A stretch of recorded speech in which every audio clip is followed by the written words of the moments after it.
जी भगवान की भक्ति करते हुए नाम लेते हुए भगवान हमरा दुख देने छे तैसे बढ़िया कथी भगवान की नाम लेवे छोड़ देना है भलाई छे। हाँ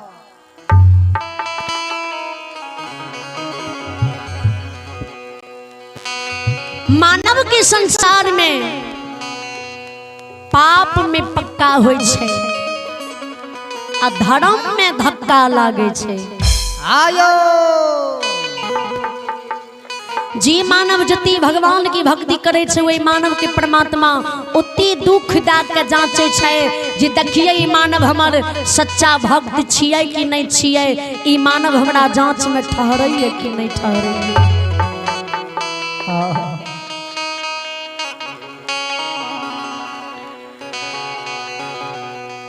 जे मानव सच पर अटल रही है धर्म पर अटल रही है हे बाबू भैया भगवान की भक्ति कभी भी व्यर्थ नहीं होय छे, भगवान की पूजा आराधना कभी भी बेकार नहीं जाए छे। एक दिन परमात्मा वे भक्ति पूजा की सुफल मानव के जरूर दे छे। जी मानव अधर्म पाप कर के धन अर्जे छे, धनमान कहलावे छे, महान व्यक्ति कहलावे छे, उ पाप के धन मानव के थोड़े दिन रहे छे। आ जे मानव के परमात्मा भक्ति के सुफल दे छे, धर्म करने से मानव के धन मिले छे,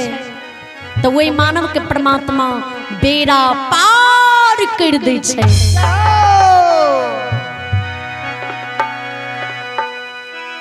धर्म के नैया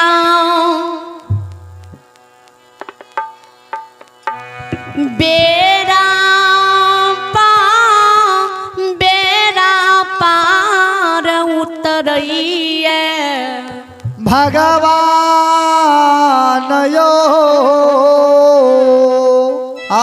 पाप के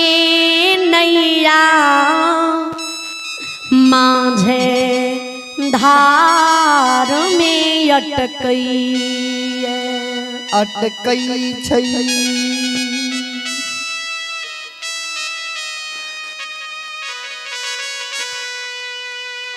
जी मानव के अय जन्म में भक्ति करती हुई दुख पड़े छे तो वही मानव के पूर्व जन्म के अय जन्म से भक्ति करने से पाप कटे छे। जय दिना मानव के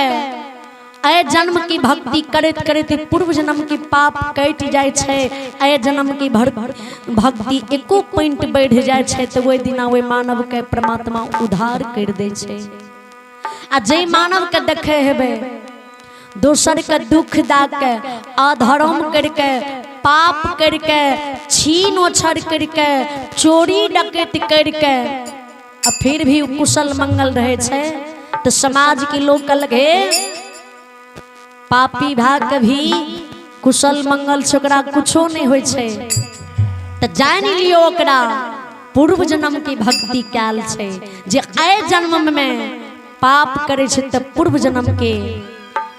धर्म आय जन्म के पाप के काट के ओकरा कुशल मंगल रखने रहे छे। आ जय दिन ओकर पूर्व जन्म के धर्म कम जाए छे, आय जन्म के पाप बढ़ जाए छे तो वही दिना देखे हेबे जे कहीं पर भी ओकर अकाल मृत्यु भए जाए छे। आयो मानव के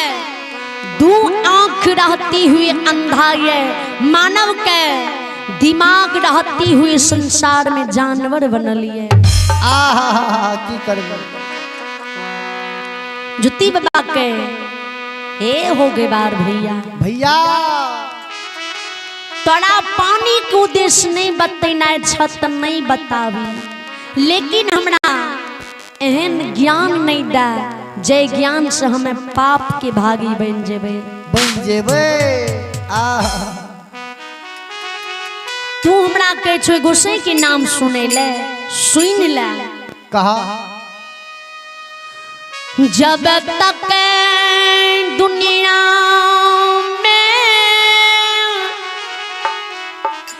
चांद सूरज रहतई हो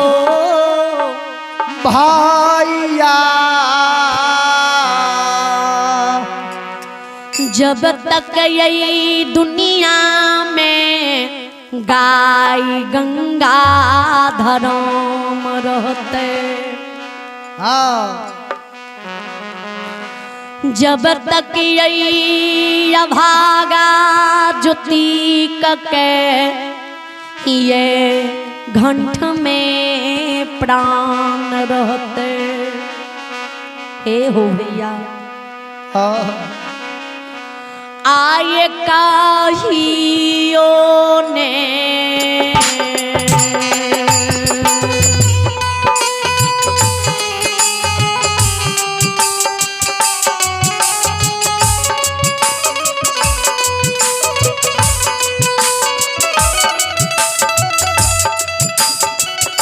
काहियो ने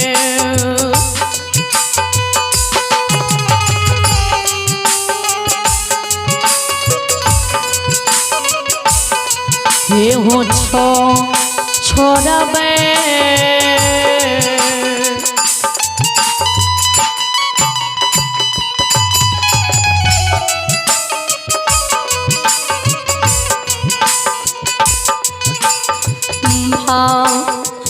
भैया जाओ जाओ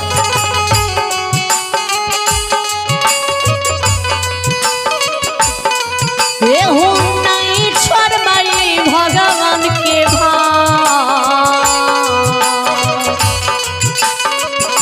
भक्ति हो भैया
कहियो ना जाओ जाओ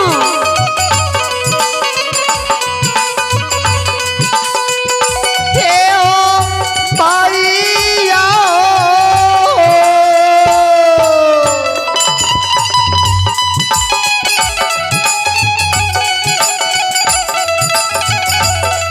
ये हो कहियो ना हो छोरा बई हो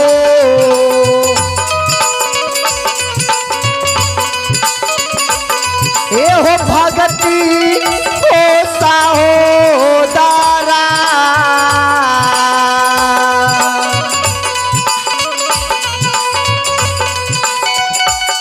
ए हो छोरा बई ये हो धर्म के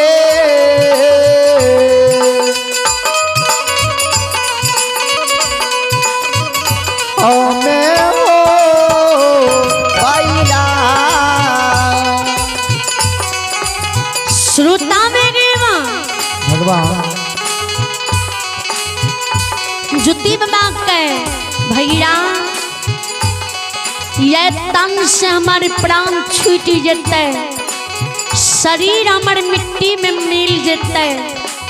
लेकिन आत्मा हमारे भगवान की भक्ति करती रहते भगवान की नाम लेती रहते भगवान की उच्चारण करती रहते संसार में आत्मा हमार सत्य नाम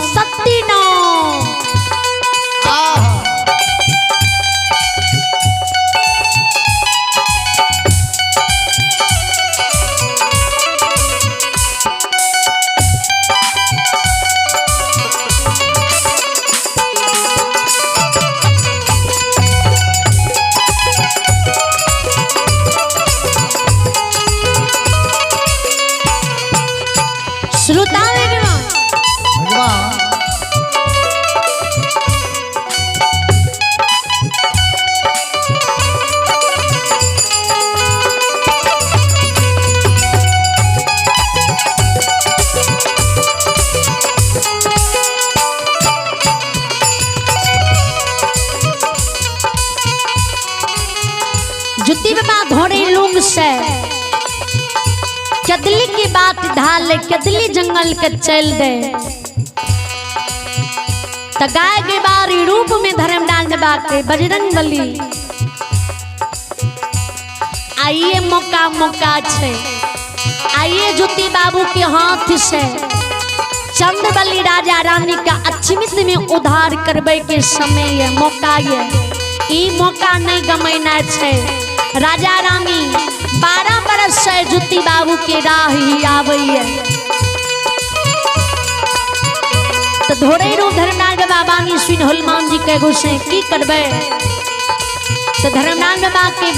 जुती बाबू के राजा द्वार पर ले जेना छे। धर्मनाथ बाबा के हे हो जुती बाबू अछमित नगरी हमर घर है चंद्रबली राजा के गेबार छिए अछमित सीमान पर बथान दने छिए निकुट वन जंगल में गाय बछरू चरावे छिए। अगली बेर गाय बछरू के गंगा घाट में नमावे छिए आ पछली बेर गाय के अहिरी खून के नमावे छिए। कत्ती गाय पानी पिए कत्ती गाय प्यासले रह जाइए खुराठे में अहिरी खा भी घोथा जाइए। गंगा घाट जाए में तोरा बहुत दिन लाग जता किया तो तू एक डेग बुले छो आ दूसर डेग में खर के ठेस लागे छ तोरा जमीन पर धड़फड़ा के गिर जाए छो शरीर में तोरा बल नहीं छ तू बुल नहीं पावे छो। हमर बात मानो थोड़ी भी दूर में अछमित नगरी है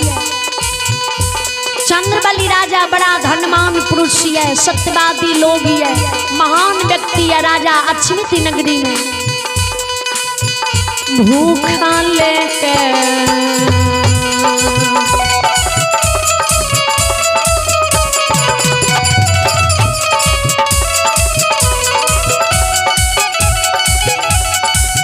एगो भैया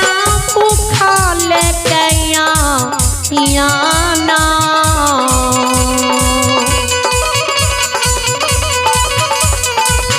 ओ ज्योति बाबू भूखा लेके याना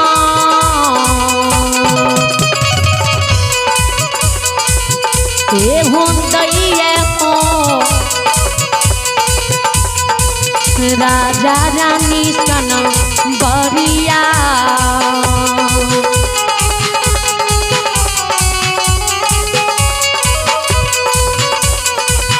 हे हो दैये प्यासल के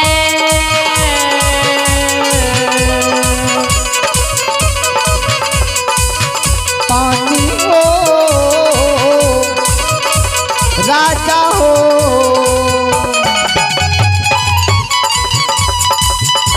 राजा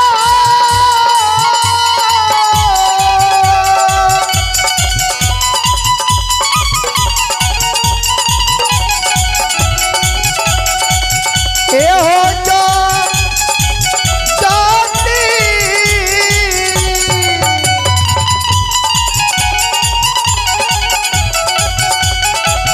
ओ दुलरुआ भूखा लेता न हो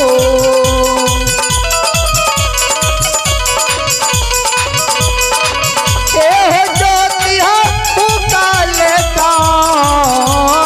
न हो ए हो जय हो राजा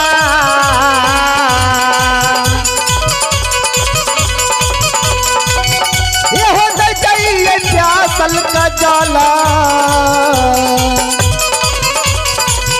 अचमित हो पूरा में हो जुती बाबू राजा रानी अछमित में भूखल का अन्न प्यासल के पानी निवास्त्र का वस्त्र दैये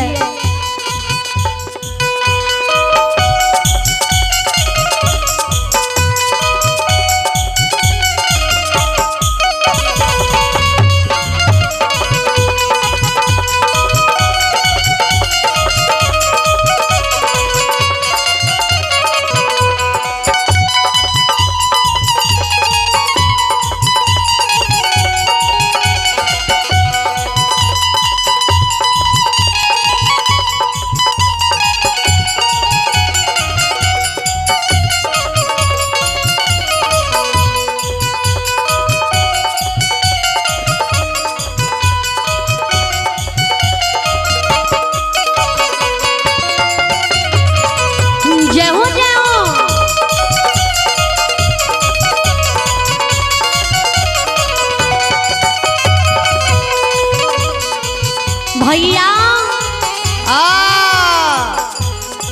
नंगा भिख मंगा की राजा रानी 6 महीना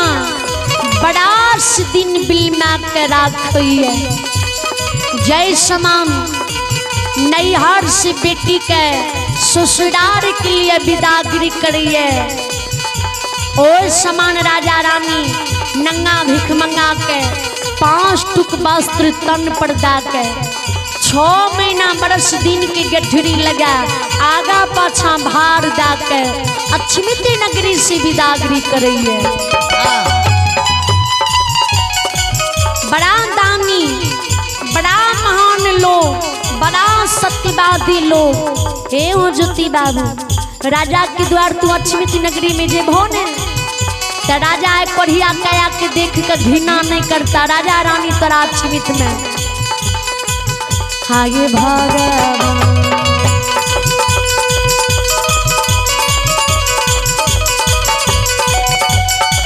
हे हो भैया भगवान ऐसा सामा ओ दुलरुआ भगवान ऐसा सामा हे हो मानता हो राजा रानी हे हो मानता अक्षमित पूरा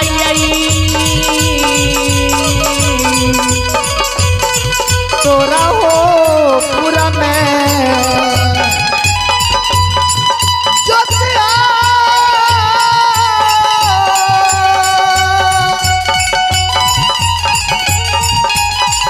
ओ दुलरवा हो धर्म के समान हो हे हो ज्योति हो धर्म के समान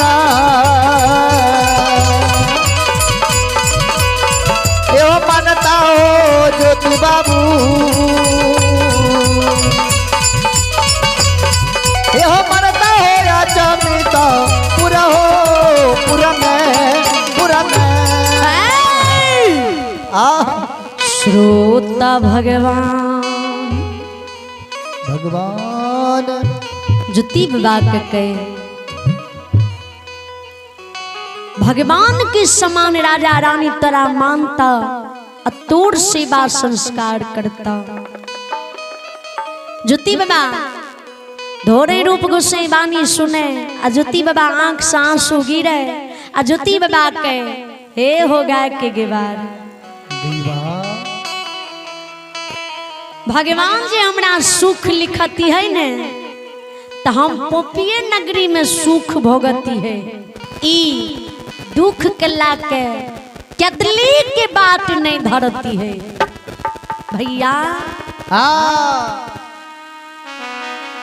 तोर बात मान लिया जी राजा महादानी है सत्यवादी लोग है महान पुरुष है सत्य बोल है झूठ नहीं बोल है भूखल का अन्न प्यासल के पानी निवस्त्री के वस्त्र नंगा भिख मंगा के राजा भिलना के राखिए।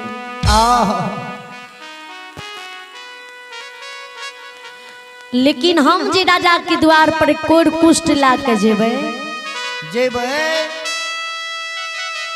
तो चंद्रबली राजा से पहले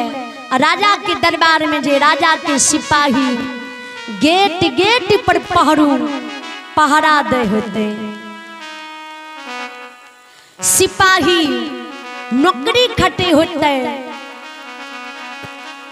उ सिपाही राजा दरबार जाए से पहले ढेपा मारतई झटहा फेंकतई कुत्ता हुलैतई घिननमा कोढ़िया पापी कही के हमार मजाक उड़ैतई हो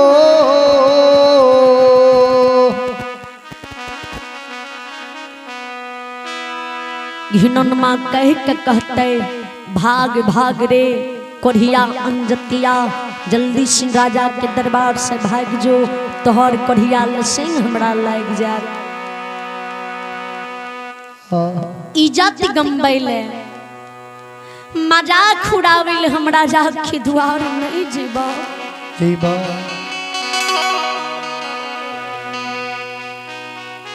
ज्योति बाबा आंख से आंसू का गिरे, अधोरे रूप गोसाई के बचन काट के केदली की बात ढाले।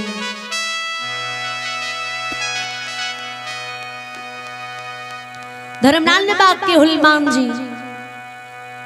बाबू ज्योति दे राजा द्वार पर नहीं जा रही, कोना के राजा द्वार ज्योति बाबू के ला जेबे।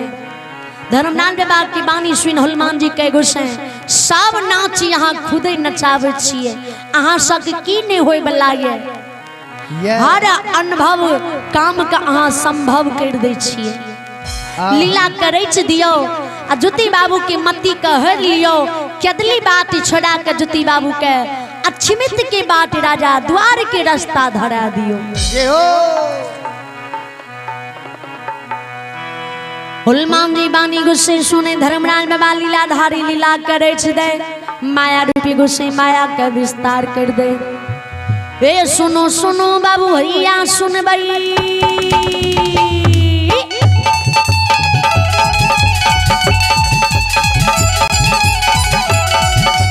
सुनो सुनो बाबू भैया सुनबे, हे गवैया बजवैया सुनबे, यो सुनबैया समाज लोग सुनबे, माँ बहना ये ध्यान से सुनबे, भवन लीला प्रेम से सुनबे।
अमीर के छिए ने देवता दुखिया के छिए, ने देवता निर्धन के छिए, ने देवता योगवैया के छिए।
नहीं देवता योगवैया के छिए।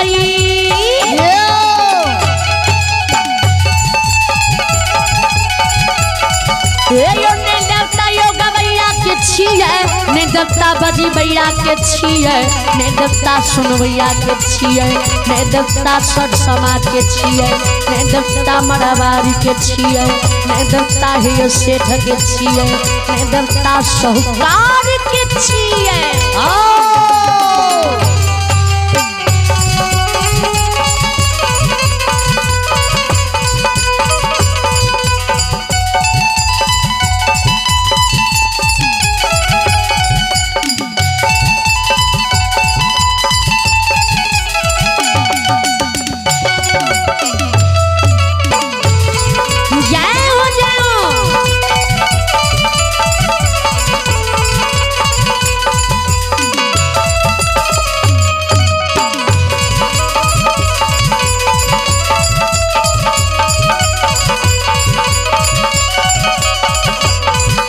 यो ये देवता के रोने छिए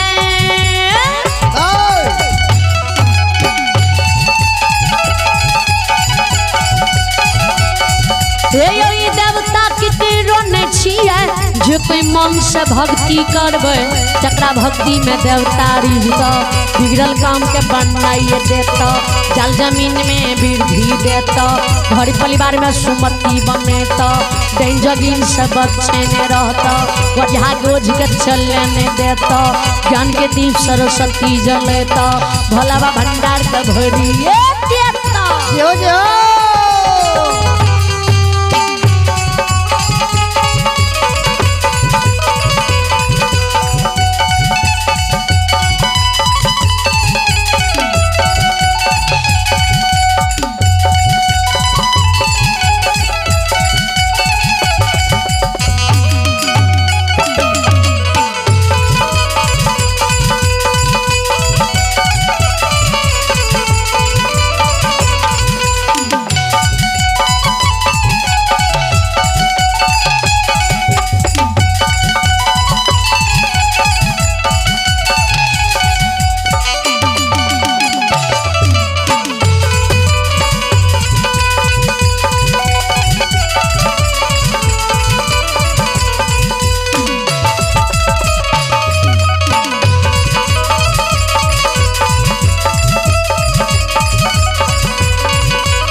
आइए भगती के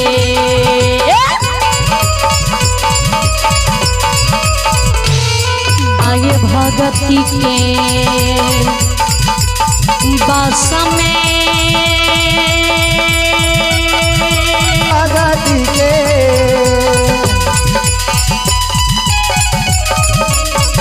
ये बाबा ये भगती के ये बस में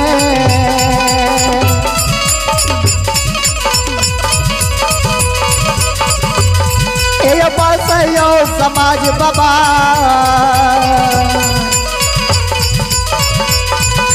बस चतुरायो काली कालियो कालिदास कालिदास श्रोता भगवान भगवानियो माया रूपी गुस्से माया रेच दे ज्योति बाबा की मती कहर ले आ ज्योति बाबा कदली बात छोड़ के अच्छी नगरी राजा द्वार की बाटी आधा ले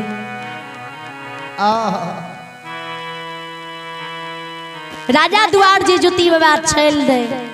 तो धर्मराज गोसाई के हनुमान जी चलो ज्योति बाबू से पहले राजा के द्वार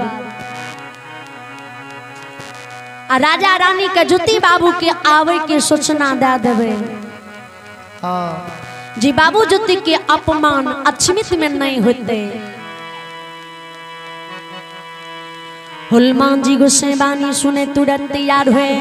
धर्मराज बाबा लीलाधारी गोसाई निकुट वन जंगल में ये योगा के बारी रूप के छोड़ दे गोसाई के रूप धारण कर अपना माया का समेट ले माया सजी सिंगा लाख गा सहजा धन ले रू निर्मयने रे वे निकुट वन जंगल से ज्योति बाबा से आगा भाग गए राजा द्वारा अक्षमित नगरी घड़ियों ने भी तय पलक में पहुंच जाए या समय में या बेर बखत में हाँ ने अगली बेर ने पिछली बेर रात करनिया निसी भाग रात रहे।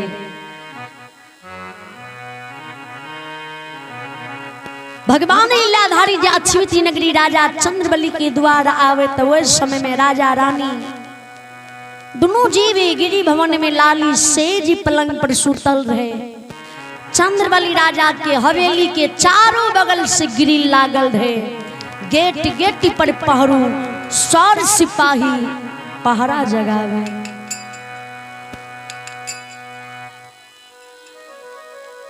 माछी पैसई के छेद राजा हवेली में जा खेलिए न रहियो। गुस्से के हनुमान जी कोना के राजा के भवन जेबे।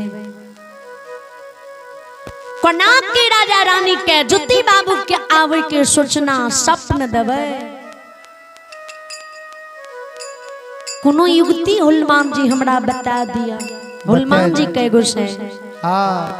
सब लीला यहाँ खुद रचे छिए और यहाँ हमरा से युक्ति पूछे छिए। धर्मराज बाबा के बजरंग बली संगी कौन चीज के लिए संग में रही है। अगर सब कार्य जे हम ही कहने जेबै तो अहाँ कथी ले हमरा संग में छिए। अहाँ से पूछना हमर हनुमान जी फर्ज बनैये। जी आबू भगवान के दरबार में चंदन यादव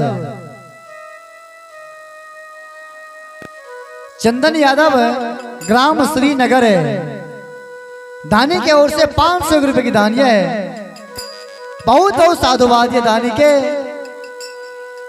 दानी की जय हो। दानी की पूजनीय माता पिता की जय हो। दानी की समस्त परिवार की जय हो। बोल बोल सच्चे दरबार की जय हो।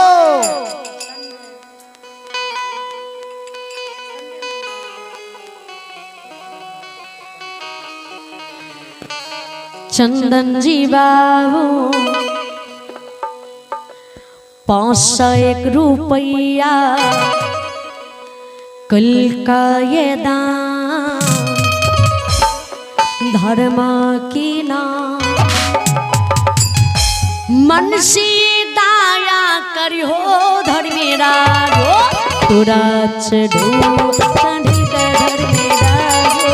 तुरा चढ़ू चढ़ी के धर्मेरा हो। चंदन जी बाबू 501 रुपया उनका ये दान धर्म की नाम मन से दाया करियो धर्मेरा हो तुरा चढ़ू चढ़ी के धर्मेरा हो तुरा चढ़ू चढ़ी के धर्मेरा हो।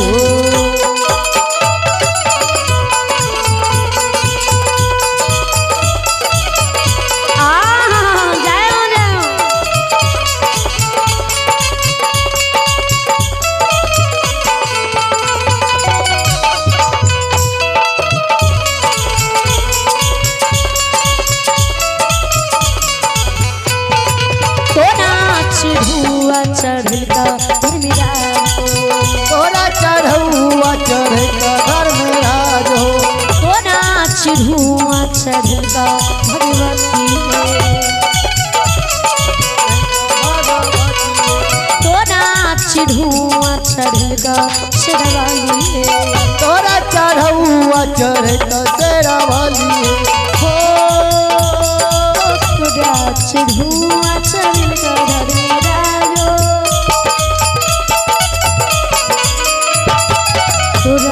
चढ़ुआ चढ़ल का भगवती है भगवती है।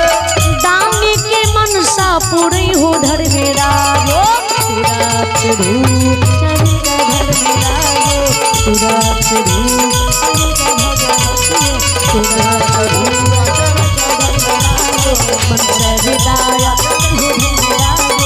हमसे जुदाया करो भगवती हमसे जुदाया करो भगवान हो। बोलो बोलो सच्ची दरबार की जय हो। हनुमान जी कहे गोसे माया लीला रही दियो आए देवता के वेशभूषा के छोड़ दियो भमरा के रूप यहाँ बना लियो आई जे राजा के हवेली में 7 दरबारी है सातों दरबार सातों के बारी की रेन काट के राजा रानी की हवेली झूम जाओ और राजा रानी का सपन दा दियो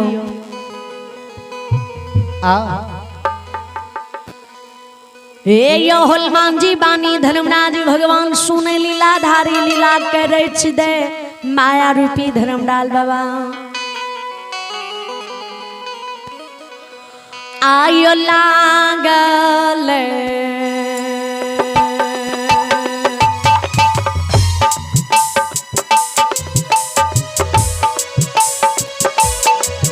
आयो लागल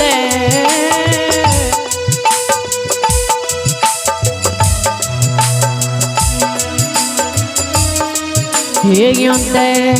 देवके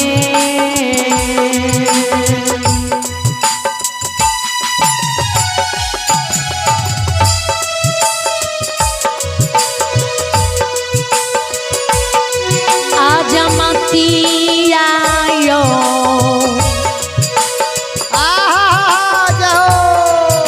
समा आजी बाबा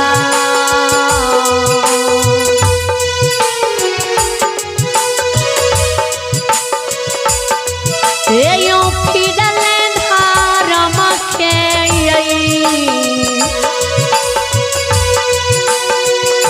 देवा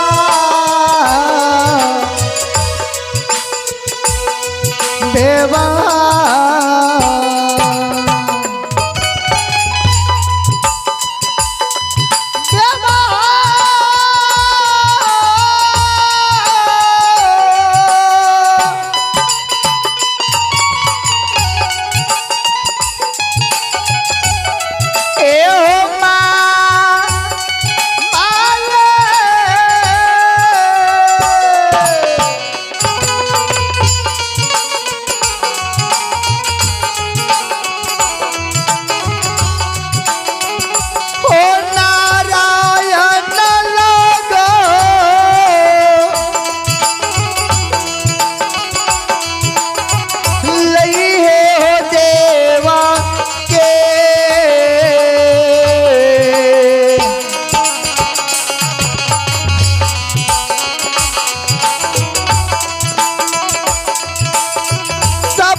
मतिया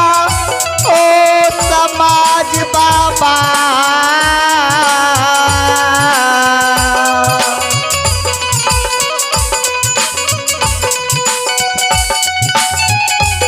ये हो पीरल धरम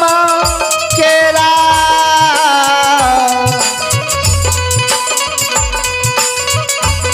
देवा हो देवा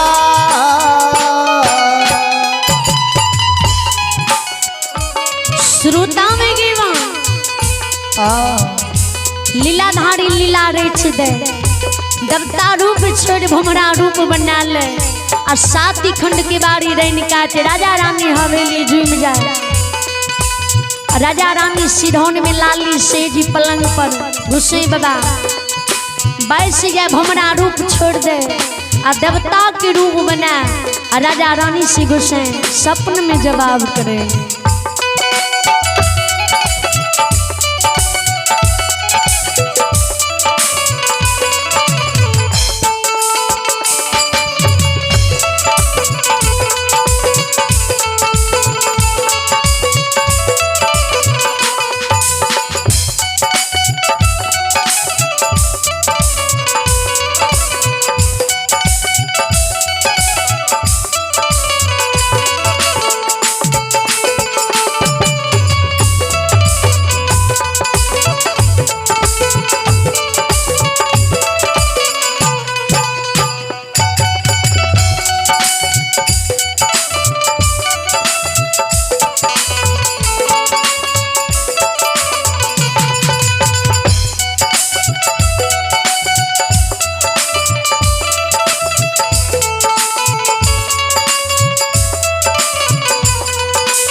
राजा रानी सीजी बाबू करे,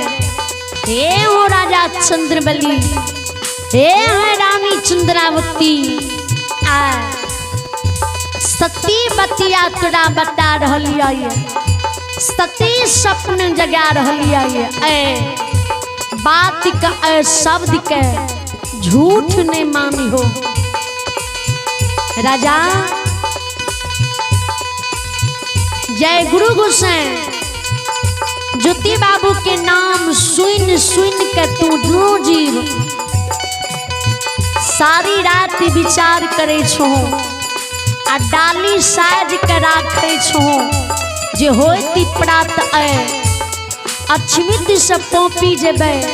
आ ज्योति बाबा के द्वार धर्मक दरबार में डाली लगेबे, कोई की फरियाद लगेबे। ज्योति बाबा जे हमर डाली सुसार लेते, एको पुत्र पुत्री के वरदान देते, एको पुत्र पुत्री जे रानी गौर से जन्म लेते, तो अक्षमित नगरी में अक्षमित राज में वंश के रेखा होते, हमर वंश अक्षमित में बढ़ते, अक्षमित राज के महाराज ही राजा कह लेते।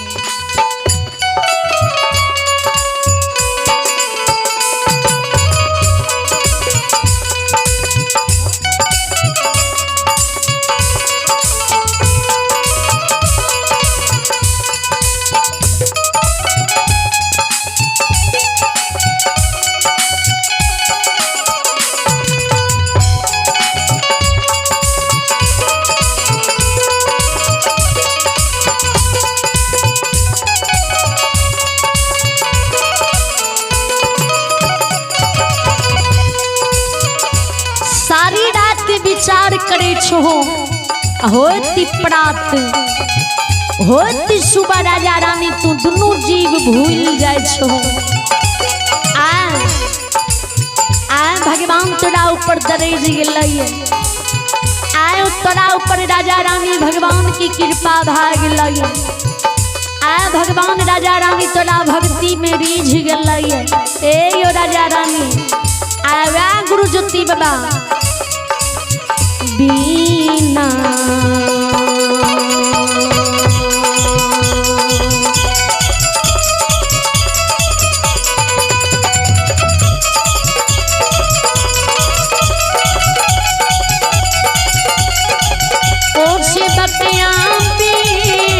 बोला बोलाई ने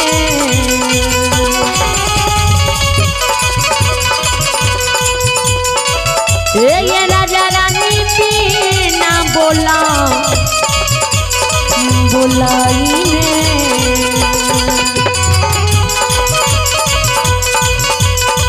ने ये गुरु या राजा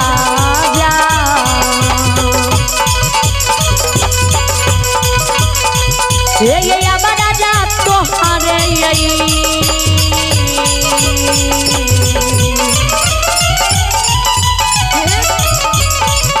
दरवा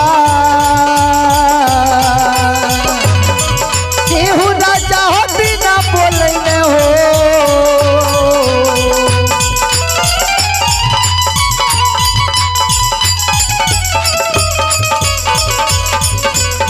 ओ दुलरवा हो बिना हो बोलने,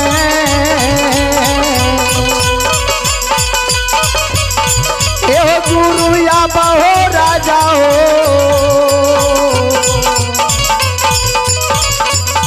ए हो या बच्चा तोहारो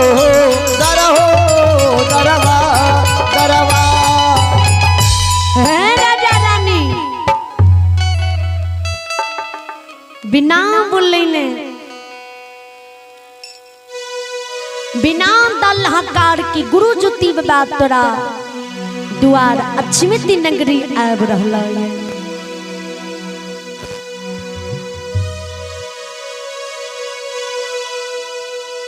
ओहिना नहीं आबै छ गुरु तहर बड़ा विपतल छ, बड़ा कष्ट में छ। गुरु बाबा के भगवान बड़ा दुख दर्द देने छ।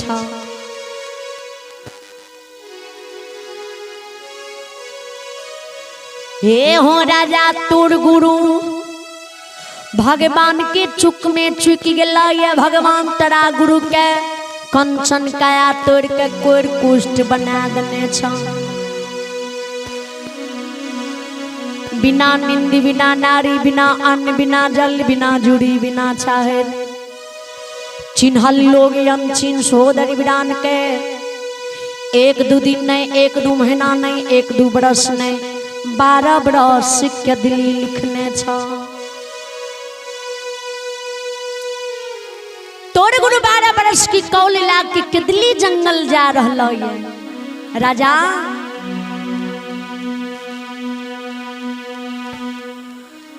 लहू पी जके गुरु शरीर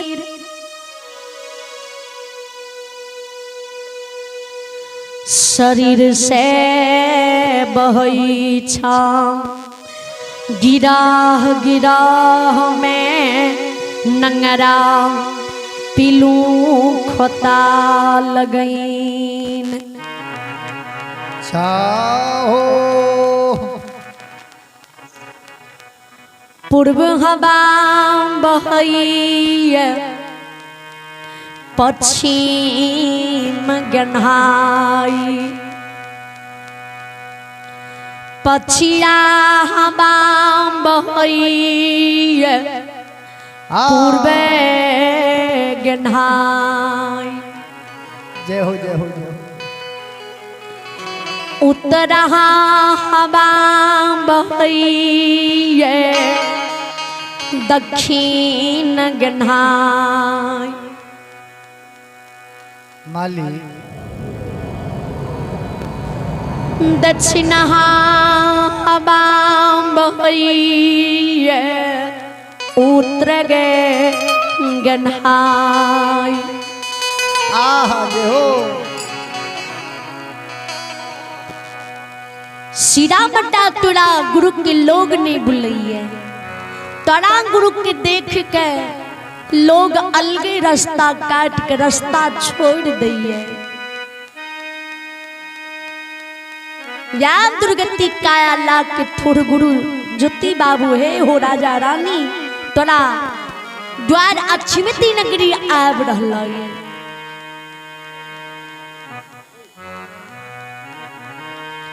गुरु जी तोरा द्वार आवे छ तो गुरु के हाँ कढ़िया समझ के घृणा नहीं करी हो कढ़िया समझ के गुरु के अपमान नहीं करी हो कढ़िया समझ के गुरु के दिल में गौरव नहीं करी हो ऐत अभिमान नहीं करी हो तब यो जखनी गुरु तरा द्वारा अक्षमित नगरी एता ने हेलो साउंडे के बाद बैठल छै आये भैरी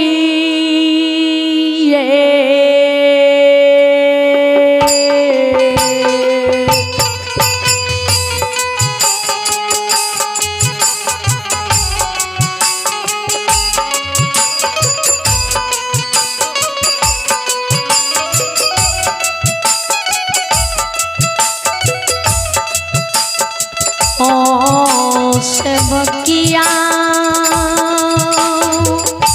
जाओ जाओ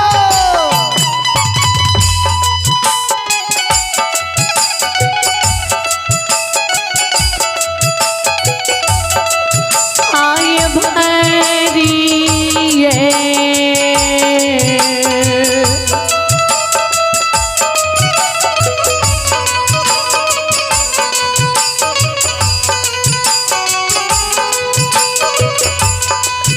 आयो पांजे आहा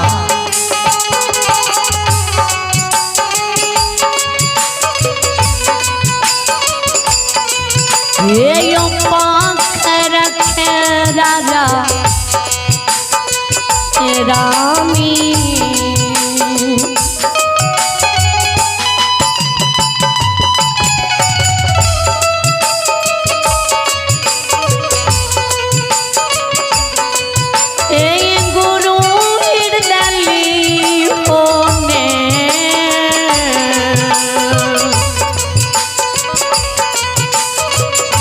ताहूं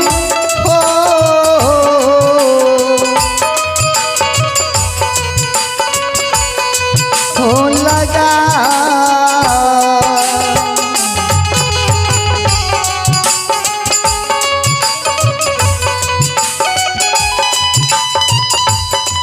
राजा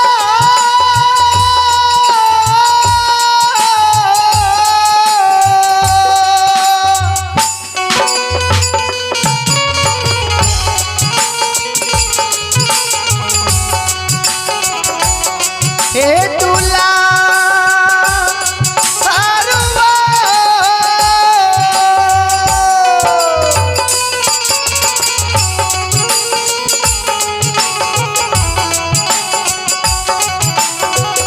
हे ओ राजा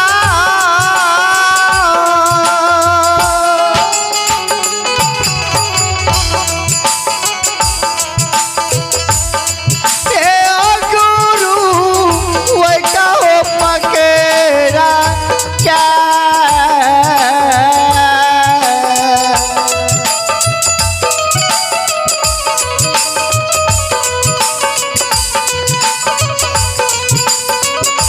ओ दूल्हा गुरु वही कहो पकेरा क्या हो।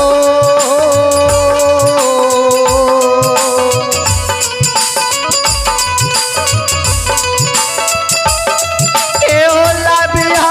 हो राजा चाहिया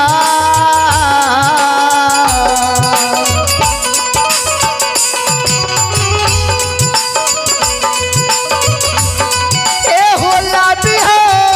या मानो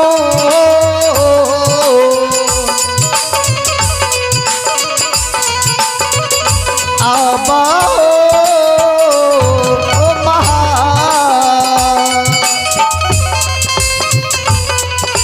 ओ शिवकिया भाई री पांजी पकड़ के गुरु के हृदय से लगई हो, गुरु के शरीर के लहू पीज पोछ के बम्भूल के तेल समय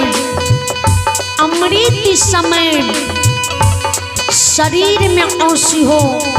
गुरु के चरण पखार के अमृत जल समझ के पीबी हो।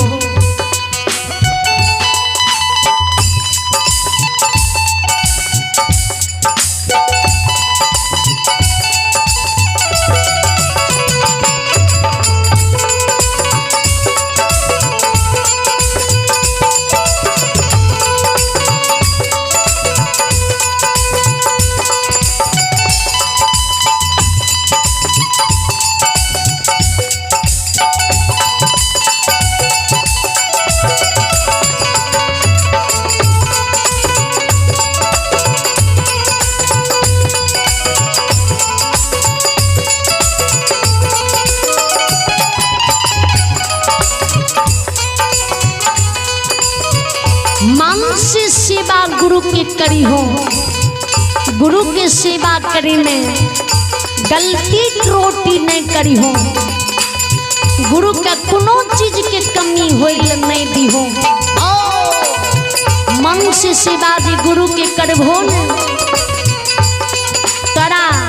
सेवा में जे गुरु प्रसन्न भा जेता, तोरा भक्ति में जे भगवान रीझ जेता, ते हे हो राजा रानी एक पुत्र अरदास लगेने छो, एक पुत्र पुत्री ला अरदास लगेने छो। गुरु जितला भक्ति में रीझ जेता, गुरु जितला झूठो वचन कह देता, तो वे गुरु के मुख से झूठको वचन तोरा छिमित में पूरा होता। रानी चंद्रावती के गढ़ से हे हो चंद्रवली राजा ये के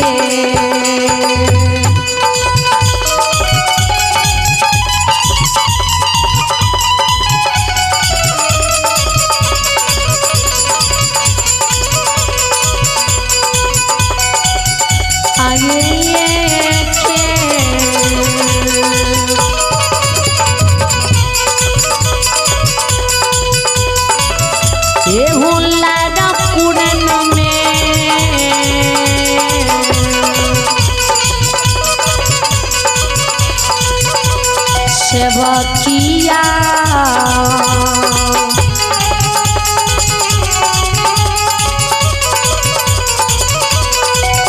एहू बची बेटा ले तने राजा हो जना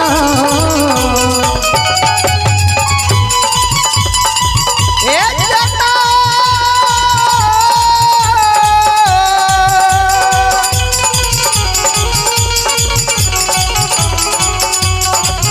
ए हो राजा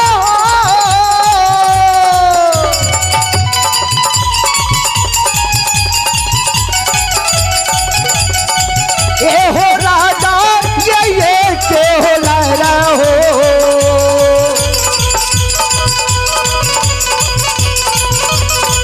ओ दुलरुआ ये के लारा हो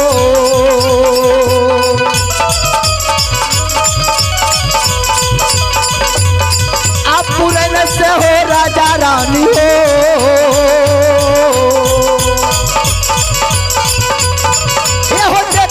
भगवान पावा पातो ओ लला ओ लला श्रोताओं एक लालपुर सिरानी गर्भ से 9 महीना में राजा 5 बेटा जन्म लेता अब 5 पुत्र के पिता कहले भो राजा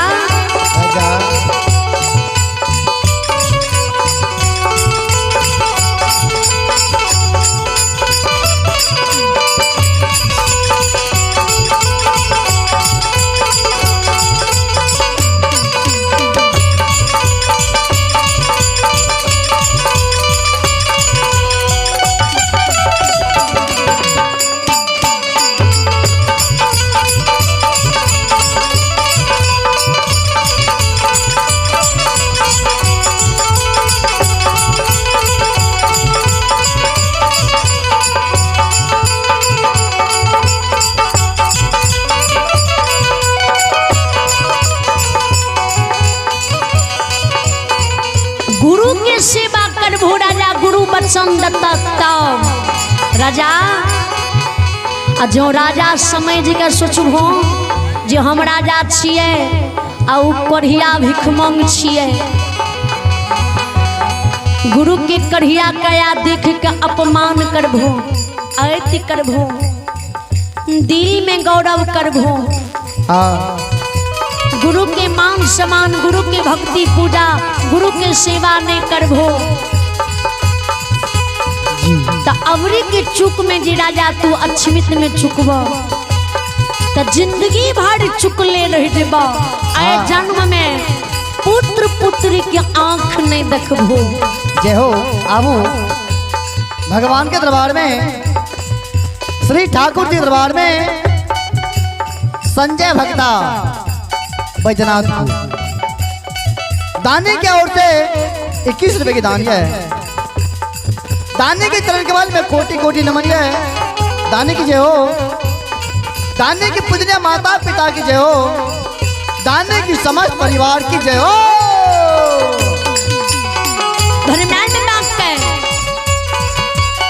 राजा बच्चन के झूठ नहीं मानी हो, बच्चन के सच्चाई मानी हो। भगवान इतना बात ही कह के सती सपना दा के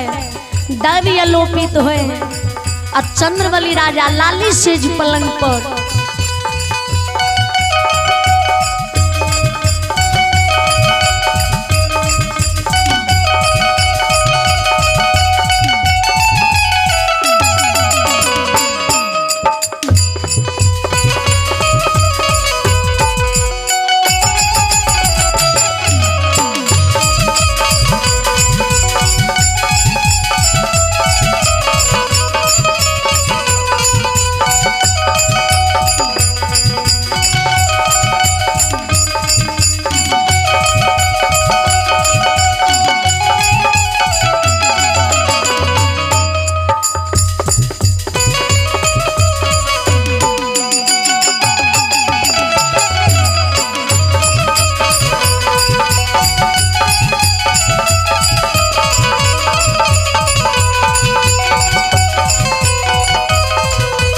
भर ले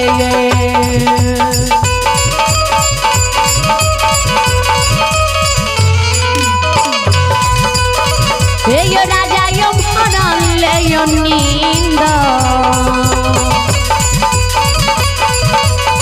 ओ कनबरिया ये भर ले ये नींद यो जागल यो राजा यो चंद्रबली यो सतवादी यो जागल ये लाली से जो ये पलंग यो राजा यो मारा ले यो नींदियो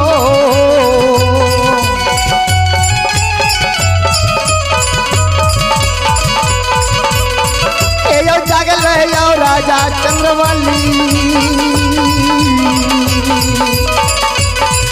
यो जागल यो लाली से जो अब यो ओ पला श्रोता भगवान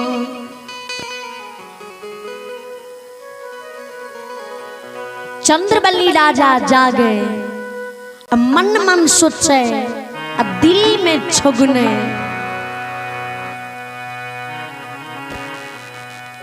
जे जवानी ढल गले बुढ़ापा याब गले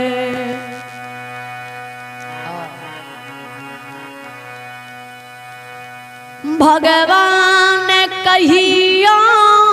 हमारा यहन सपन न दिलखई बड़ा अद्भुत की सपन देखलिए साक्षात के परम पिता परमेश्वर के देखलिए राजा शब्द के सोचे रानी चंद्रावती के जगावे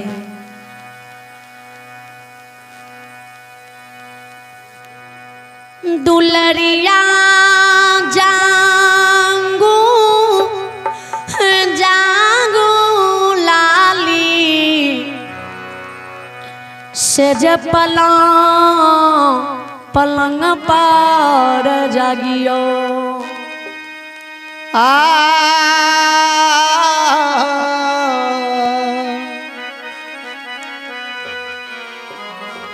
राजा वानी रानी सुने भरल नींद चाह के जागे चंद्रबली राजा से रानी जवाब करे स्वामी कौन कारण से यहाँ हमरा अनिशी भाग रात में जगेलो ये चंद्रबली राजा के दुलारी आय अपन दिन सुदिन भागले आय अपना ऊपर भगवान की कृपा भागले आय परमात्मा अपना ऊपर दरेज गले आयो आय भगवान अपना भक्ति में रीछ गए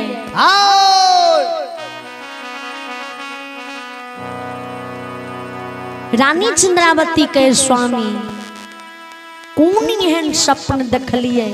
जे अहाँ एते मगन में छिए एते खुश छिए राजा के आज सपना में साक्षात के परम परमेश्वर के देखलिए परमात्मा आब के हमरा सपना में कहलकै जे जय गुरु ज्योति पर तू दुनू जीव आस लगेने छो सारी रात विचार करे छो डाली साज के राखे छो जे होती प्राति पोपी नगरी जेबे आ ज्योति बाबा के द्वार धर्मक दरबार में डाली लगेबे कोई के फरियाद लगेबे ज्योति बाबा हमर फरियाद लेते एको पुत्र पुत्री के वरदान देते एको पुत्र पुत्री जन्म लेते तो अक्षमित राज में वंश की रेखा होते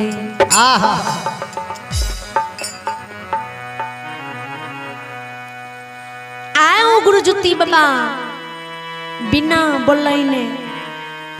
बिना दल हकार देने अपने गुरु बाबा चल का अपना द्वार अक्षमित नगरी आब रही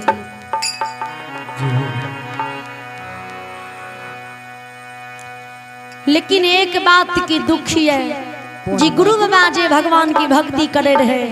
वह भगवान के चुक में चुक गए ओ भगवान गुरु बाबा के कंचन काया तोड़ कोई कुष्ठ बनने छे आ बिना अन्न जल के गुरु बाबा के भगवान 12 बरस के दिली लिखने छे।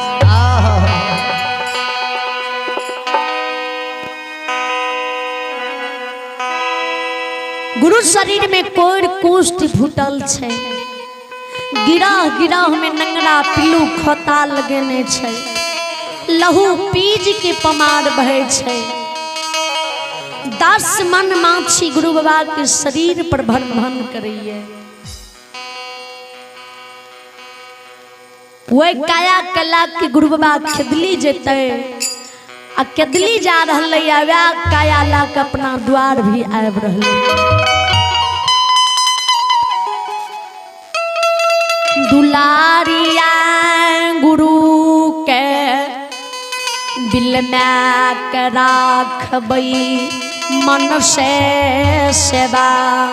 गुरु बाबा के अचमीत में करबे कोनो चीज की कमी गुरु बाबा के होए ले नहीं देबे। राजा बानी रानी सुने रानी चंद्रावती राजा चंद्रबली के जवाब दे समझावे पति दे स्वामी जय सपन के अहाँ वर्णन क्या रहलिए जय सपन के देख के अहाँ खुश भा रहलिए ओ सपन स्वामी हमहू देखलौं ये लेकिन सपन स्वामी सच नहीं होय छे सपन स्वामी झूठ होय छे स्वामी कभी भी मानव के सपना अपना नहीं होय छे अपना सपना देखी दूसरा हुए दूसरा सपना दिखे स्वामी सपना अपना हुए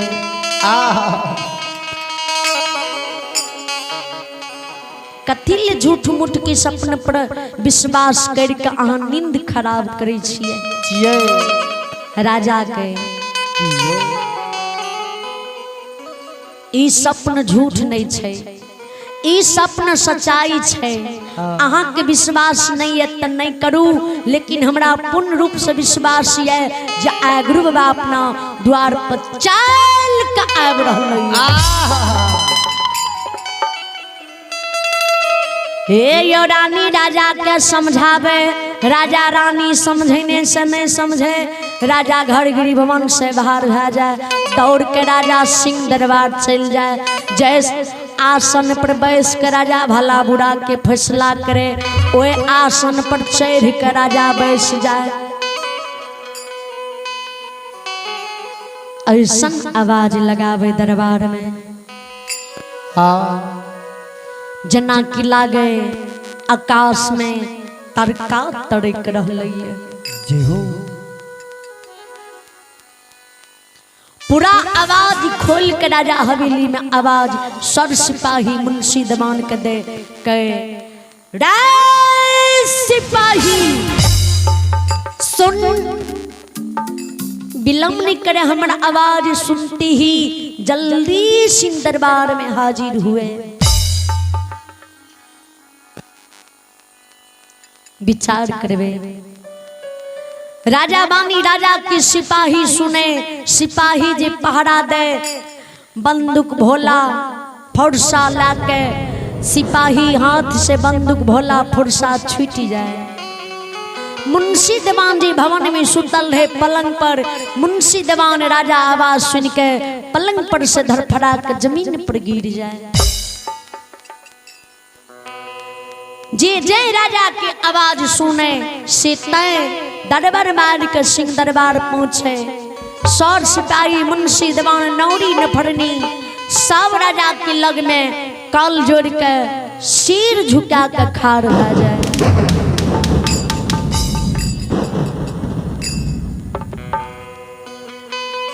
डर से शरीर थर थर कांपे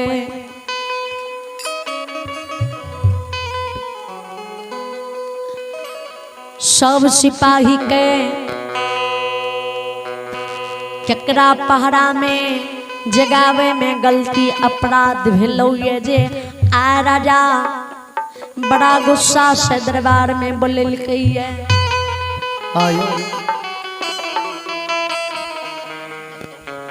सिपाही आंख से आंसू गिरे राजा चंद्रबली से जवाब करे हे अन्नदाता हे अक्षमिति राज के राजा आये काउने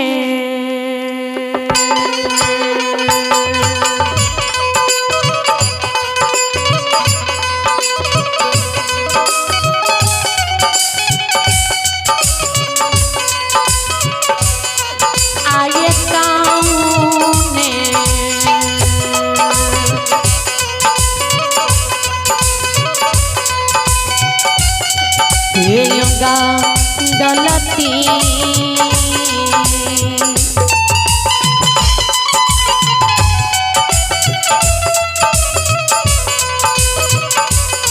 हे खलिया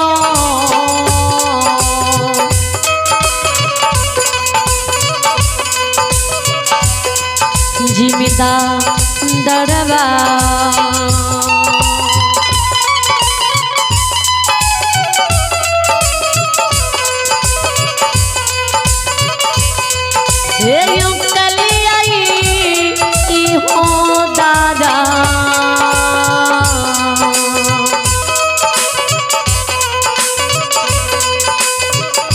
बारायो राजा जी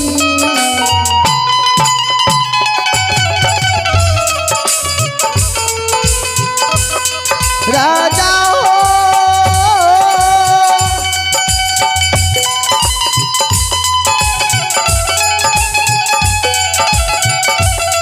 राजा जी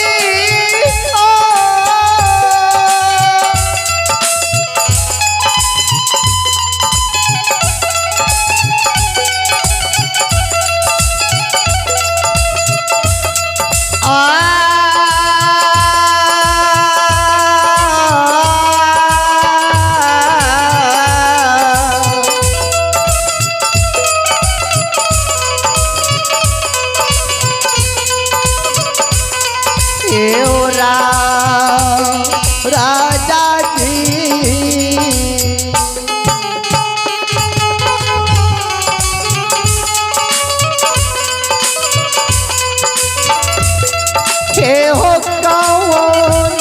हो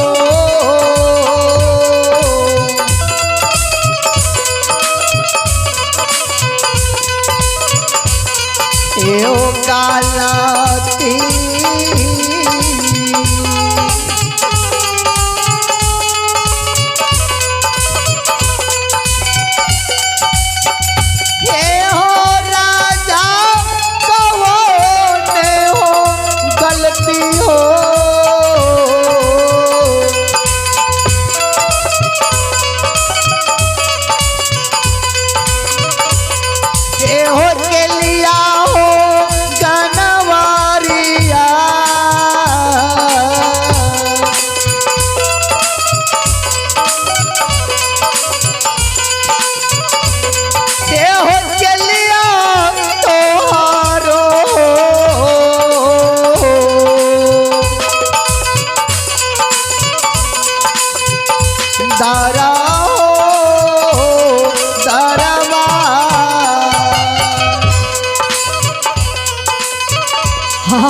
अन्नदाता कौन गलती दरबार में राजा के लिया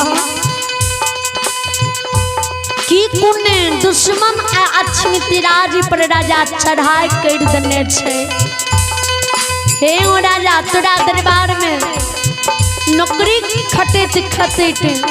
तोरा हवेली में हमर उम्र ढल गेले कहियो एहन आवाज से एहन गुस्सा से दरबार में नहीं बोले हो राजा आए बड़ा गुस्सा से बड़ा रुआब में निशी भाग रात में तू दरबार में बोले हो ये कौन अपराध राजा के लिया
सिपाही मुंशी दीवान के बानी सुन के राजा के जी यहाँ सब कोनो गलती कोनो अपराध नहीं कलिए या नहीं भेलिए आ नहीं कोनो दुश्मन अहाँ सबके रहती हुए अक्षमित पर चढ़ा कर पेते आज यहाँ सबके बोले लो ये तो आए यहाँ सबसे मिनती यहाँ हाथ जोड़ के जी सारी रात अक्षमित दरबार में जाग का पहरा देवे सावधान से पहरा देवे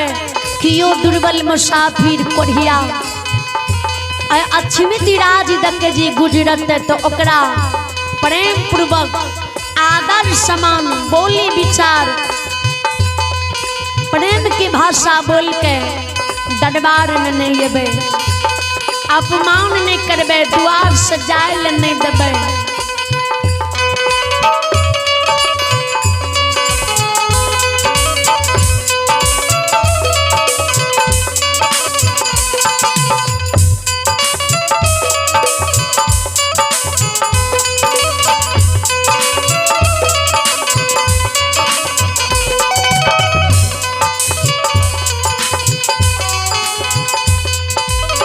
राजा बानी राजा सिपाही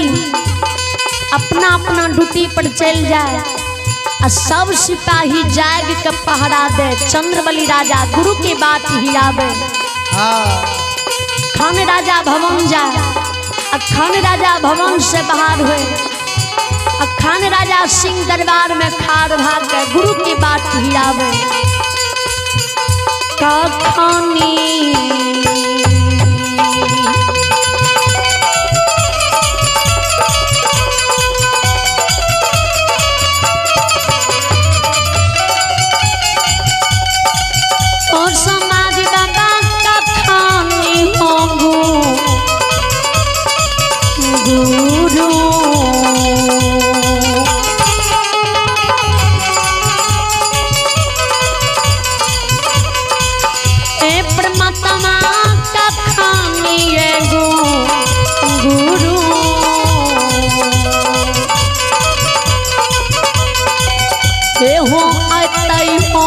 विधाता जी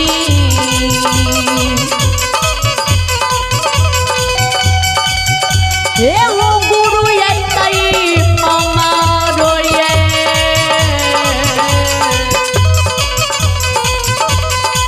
राजा दरवा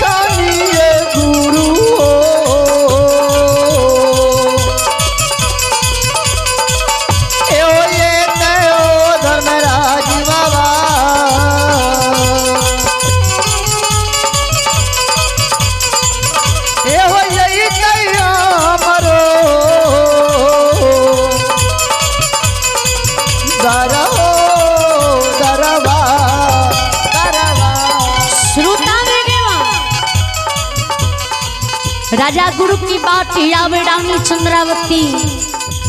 राजा की पागलपन देख के काने छाती में मुक्का मारे परमात्मा कौन जन्म के गलती के बदला कौन जन्म की चूक के बदला आए जन्म में तू हमरा चुकावे छो धन सुख देने कपड़ा सुख दिले तन सुख दिले लेकिन तू हमरा पुत्र पुत्री सुख नहीं दिले राजा रानी का दोनों जीव का गुरु की बात ही आवत सवेरा भै जाए सुबह भै जाए द्वितीया की चंद्रमा सूर्य भगवान की उदय भै जाए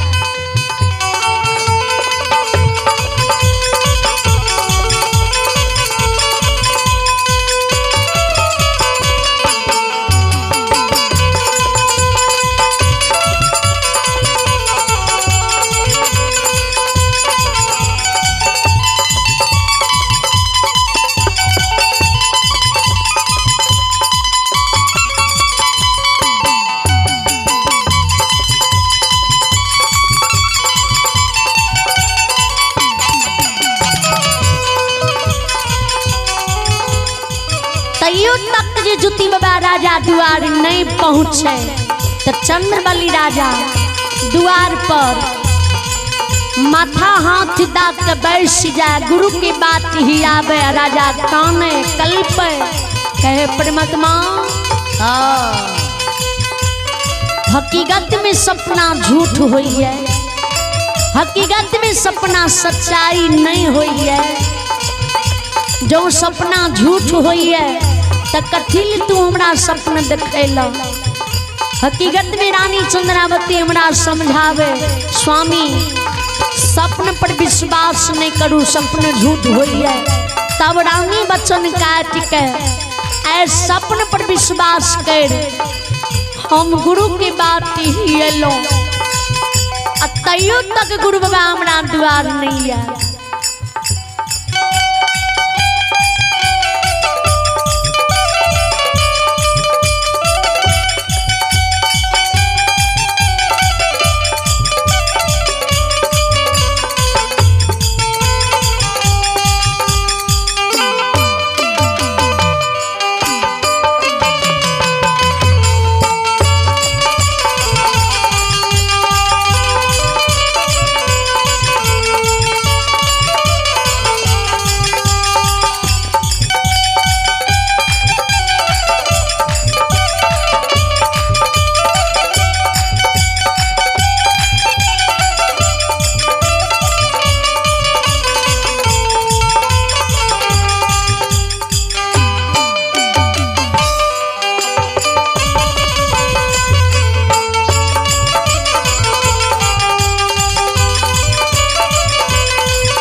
राजा जी काने गुरु बात ही आवे तो वही समय में जुती बाबा लाठी थिगनी हाथ कलने आकाश मार्ग से कोली उड़ल आवे। आ कोली के पंख के छाहर में जुती बाबा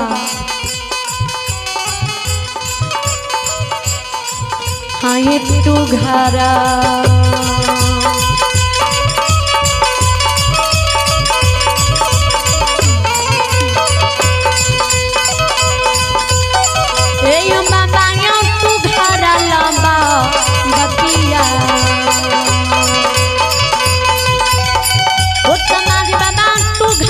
होगा बतिया होया बहो ज्योति बाबा होया भागला हो कनबारिया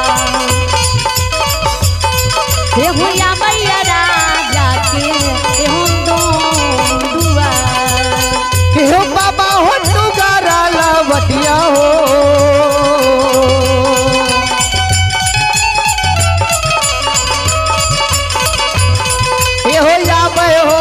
गुरु बाबा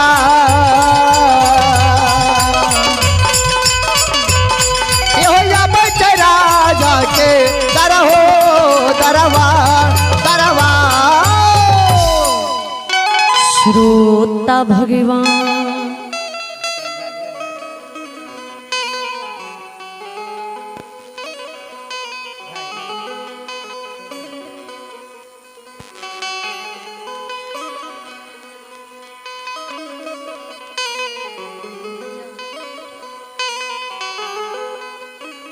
चलो टूटी उटी के शब्द में आज सबके सेवा जाती किलो हाथ तक कैलो। फिर कल सुबह में 10-11 बजे से आज सबकी सेवा जहाँ तक है तो वहाँ तक करब। चलो सबकी एक बार भगवान के नाम पर जयकार करवे।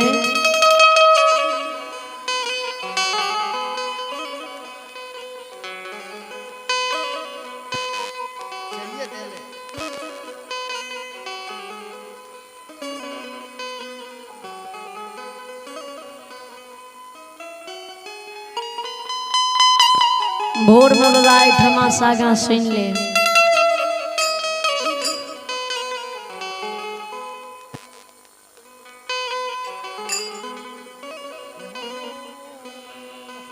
गुरु ज्योति बाबा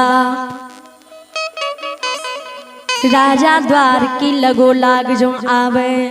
चंद्रबली राजा नजर जी गुरु ज्योति बाबा पर पड़े।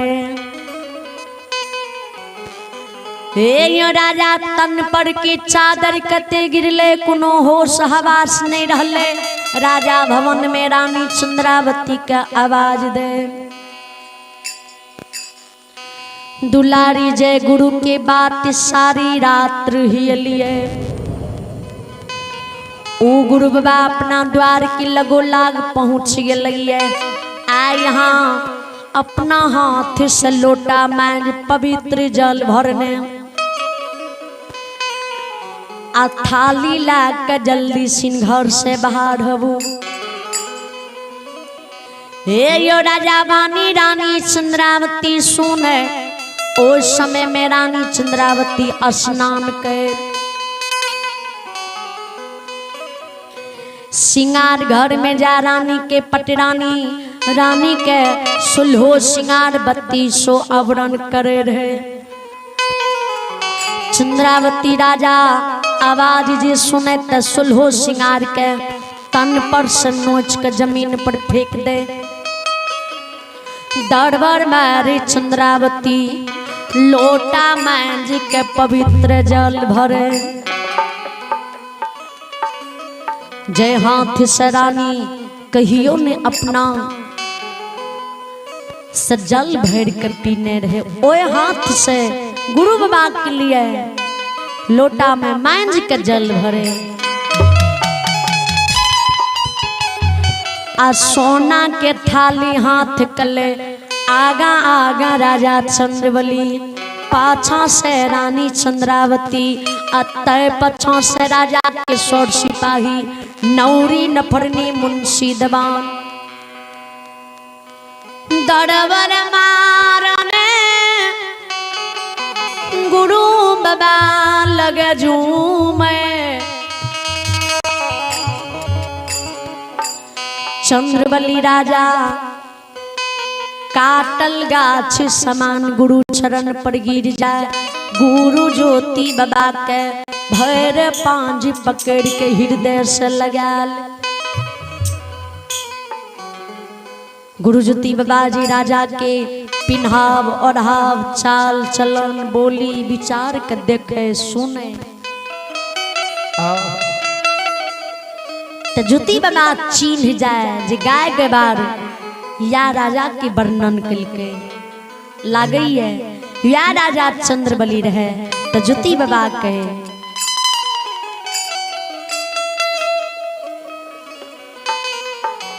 ज्योति बाबा राजा लग से 10 कदम पीछा हटी जाए, आ राजा के कहे तो ही राजा चंद्रबली छो। चंद्रबली राजा के हाँ हम ही राजा चंद्रबली छिए। आ राजा के आए गुरु ज्योति बाबा छिए। तो ज्योति बाबा के हाँ। तो ज्योति बाबा राजा के कहे हे हो राजा,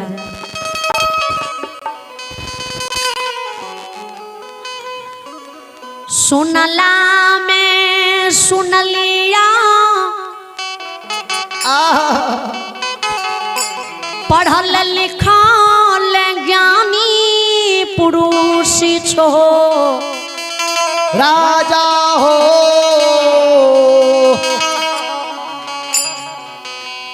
ये अचमीत राज के राजा कहलाबै छै। ऊंच सिंहासन पर बैस राजा, भला बुरा के फैसला करई चाहो।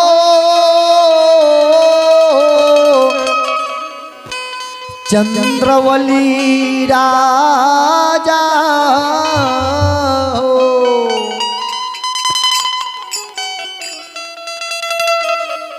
अब फिर भी राजा तोड़ व्यवहार महा मूर्ख से मूर्ख की तरह है। चंद्रबली राजा कल जोड़ लेके गुरु बाबा कौन गलती के लिए, कौन अपराध के लिए जहाँ हमरा एहन शब्द कहे छिए।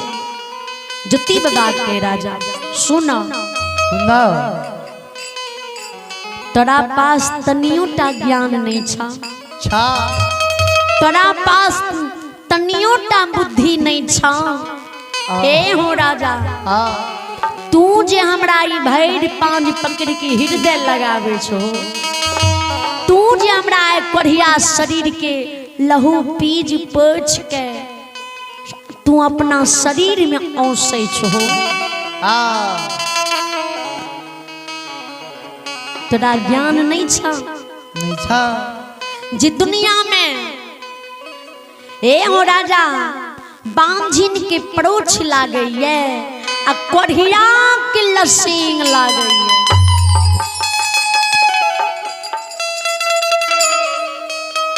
तू जे हमर मान सम्मान करे छो, लहू पीज पोछ अपना शरीर में लगावे छो राजा, त ई दुख ई घाव तू मोल ले चाहे छो। आए घाव के बारे में राजा तेरा जानकारी नहीं छजी, घाव कत्ती खराब है। जिकरा शरीर में थोड़ा सा कर लसिंग लागी है, डॉक्टर वैद्य अझाग्नि भक्ता पुनियार जड़ी बूटी से नहीं छूटे है। हे हो राजा धीरे धीरे पूरा शरीर में घाव फैल जाए, जो शरीर में फैल है तो धीरे धीरे बाल बच्चा कुल खानदान पूरा परिवार फैमिली में फैल जाइए।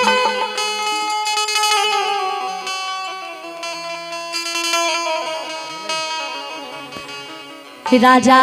दूर रहा फरक रहा, अलगे से तू हमारा से जवाब करो। राजा दूर से तू हमरा से जवाब कर राजा, तोहर भलाई होता हमारा शरीर में जो भीड़ हो तो कोढ़िया लसिंग लग जता, कुल खानदान बाल बच्चा के स्वर समाज तरा आग पानी ढाठ देता, नहीं समाज तरा द्वार देता, नहीं समाज तरा द्वार पजाल देता, नहीं बाल बच्चा के शादी होता। एक गुरु के कारण राजा सबकी जिंदगी बर्बाद भा जाता। चंद्रबली के गुरु अहाँ के लिए लसेंग लसेंग छिए, हमरा लिए गुरु बाबा अमृत समान है। हमरा गुरु बाबा कर्तव्य करे से नहीं रोकू, अहाँ के सेवा करे से नहीं रोकू। हमरा चिंता नहीं छे जे हमरा कोढ़िया लसेंग लाग जेते, हमरा कोढ़िया घाव भा जेते, चाहे आंधी आवे, चाहे तूफान आवे, चाहे बाचिर किया ने खस जाए, लेकिन गुरु बाबा हमरा कर्तव्य करे से नहीं रोकू, हमरा कर्तव्य करे ले दिया। हे यो राजा रानी दोनों जीव गुरु ज्योति बाबा के मिल कर चरण पखार ले, चरणामृत उतार कर राजा रानी मुख में पिए। जे चंद्रामृत बच जाए उ रानी चंद्रावती महल अटारी में घूम घूम कर छिटे। चंद्रबली राजा भैर पांच पकड़ के उठा के गुरु बाबा ज्योति कल गोद में ले, भवन के नने जाए, रुइया के गला छा लाली से जी पलंग पर ज्योति बाबा का सुतावे, जे ज्योति बाबा के घाव में शरीर में दर्द नहीं पहुँचे के चाहिए। गुरु कल्लुरिया गलचा पर सुतावे, राजा रानी चरण लाग के बैसे आ कुमल कुमल हाथ से गुरु के सेवा करे। राजा रानी सेवा करने से गुरु ज्योति बाबा का आलस आब जाए, ज्योति बाबा राजा भवन में अलसा जाए, और राजा रानी पुत्र के कारण पुत्र के लिए ज्योति बाबा के चरण में बैस के आगे लौटिए।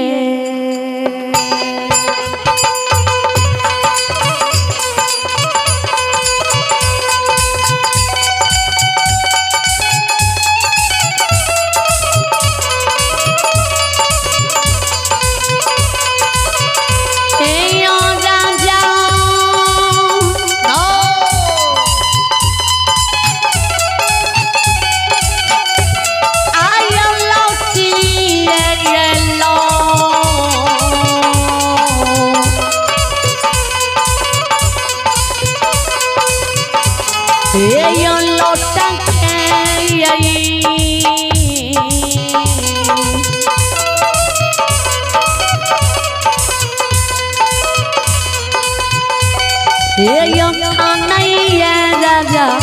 रानी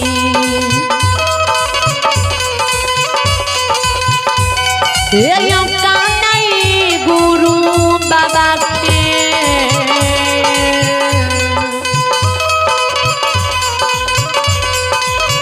आबायो यो सारा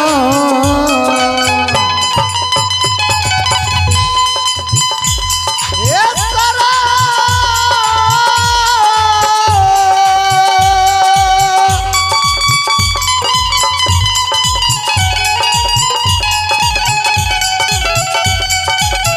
हो नारायण लौटिए हो लौट के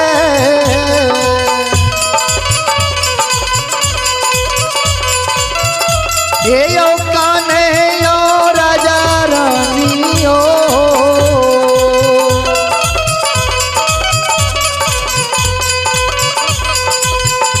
ये यो कान्हे गुरु बाबा के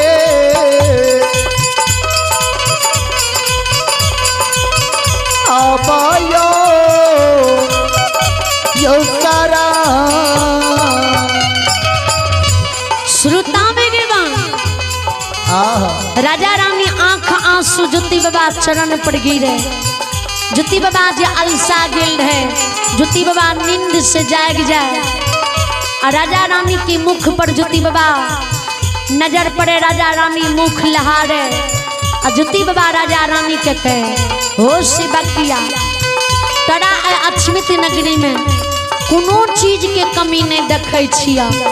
महल अटारी कोठा हमार धन संपत्ति सोना चांदी हीरा मोती जमाहर हाथी होदसार घोड़ा घुड़सार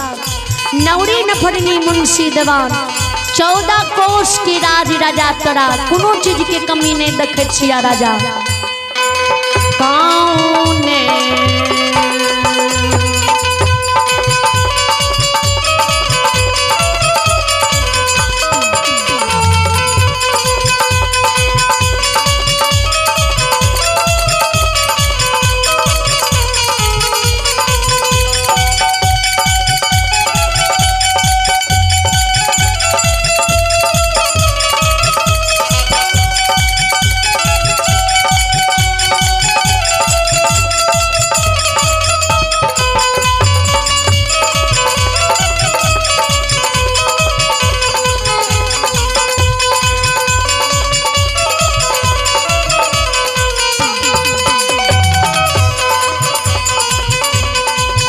आये कौने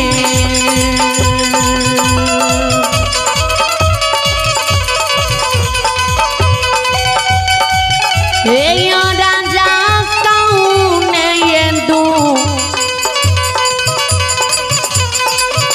दुखबा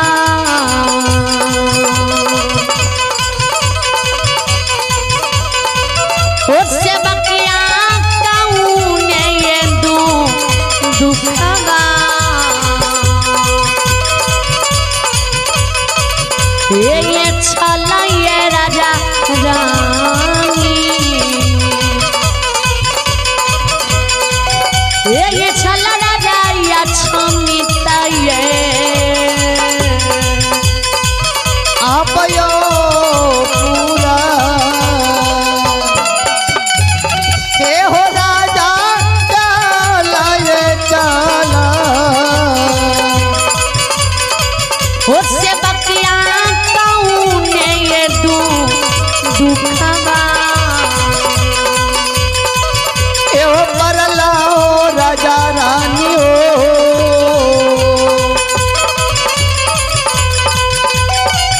हे हो परला हो या चमिता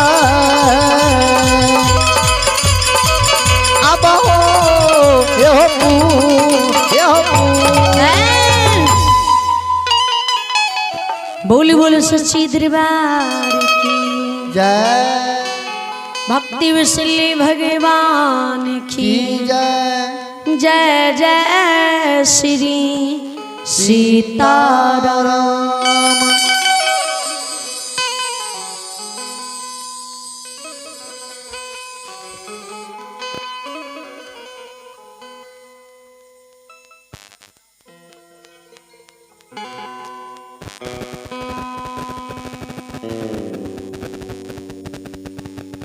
ओम